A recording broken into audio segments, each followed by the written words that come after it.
बड़ी मशीन्स हो या गाड़ियों के पार्ट्स, सरकार अब चाहती है कि मेड इन इंडिया सिर्फ स्लोगन ना रहे। यूनियन बजट 2026 से पहले सरकार कैपिटल गुड्स और ऑटोमोबाइल सेक्टर को बूस्ट देने के लिए 23,000 करोड़ रुपए तक के इंसेंटिव पैकेजेस पर काम कर रही है।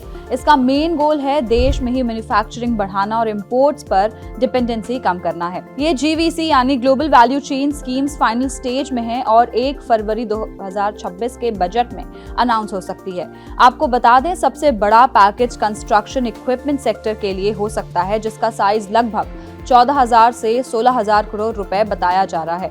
इस स्कीम का फोकस होगा हेवी और हाई एंड मशीन्स जैसे टनल बोरिंग मशीन्स और क्रेन्स को इंडिया में ही बनाना। अभी इस सेक्टर के लगभग 50% पार्ट्स बाहर के देशों से इंपोर्ट होते हैं, जैसे चाइना, जापान, साउथ कोरिया और जर्मनी। पहले चाइना ने टनल बोरिंग मशीन्स के एक्सपोर्ट्स पर रिस्ट्रिक्शंस लगाए थे, जिससे इंडिया के कई इंफ्रास्ट्रक्चरल प्रोजेक्ट स्लो हो गए थे। इस एक्सपीरियंस के बाद सरकार चाहती है कि क्रिटिकल मशीन्स के लिए इंडिया खुद पर निर्भर बने। ऑफिशियल्स कहते हैं कि स्कीम से फुल्ली बिल्ट मशीन्स का इंपोर्ट कम होगा और डोमेस्टिक कंपनीज को बड़ा पुश मिलेगा। लेकिन ऑटो सेक्टर के लिए एक अलग 7,000 करोड़ रुपए का इंसेंटिव प्लान तैयार हो रहा है।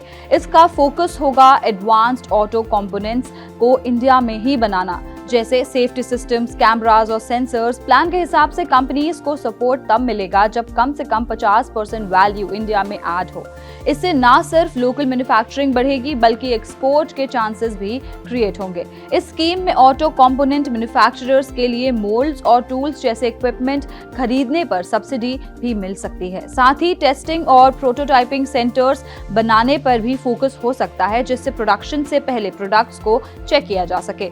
अब जानते हैं पहले से चल रहे एफर्ट्स के एक्सटेंशन के बारे में। सरकार पहले भी इस डायरेक्शन में काम कर चुकी है। 2022 में कैपिटल गुड्स सेक्टर के लिए एक स्कीम लॉन्च हुई थी और पिछले बजट में EV और मोबाइल बैटरी मैन्युफैक्चरिंग के लिए कस्टम्स ड्यूटी एग्जेम्पशंस भी दिए गए थे। अब ये नए इंसेंटिव्स उन्हीं एफर्ट्स को आगे बढ़ाने का प्लान है। ओवरऑल अगर ये स्कीम बजट 2026 में अनाउंस होती है तो कैपिटल गुड्स और ऑटो सेक्टर दोनों को स्ट्रॉन्ग पुश मिलेगा। साथ ही इंडिया का इंपोर्ट बिल कम होगा, लोकल मैन्युफैक्चरिंग बढ़ेगी और मेक इन इंडिया को एक नया बूस्ट मिल सकता है। ऐसी और जानकारी के लिए पैसा लाइव को सब्सक्राइब करें और हमें अपनी राय कमेंट बॉक्स में जरूर बताएं।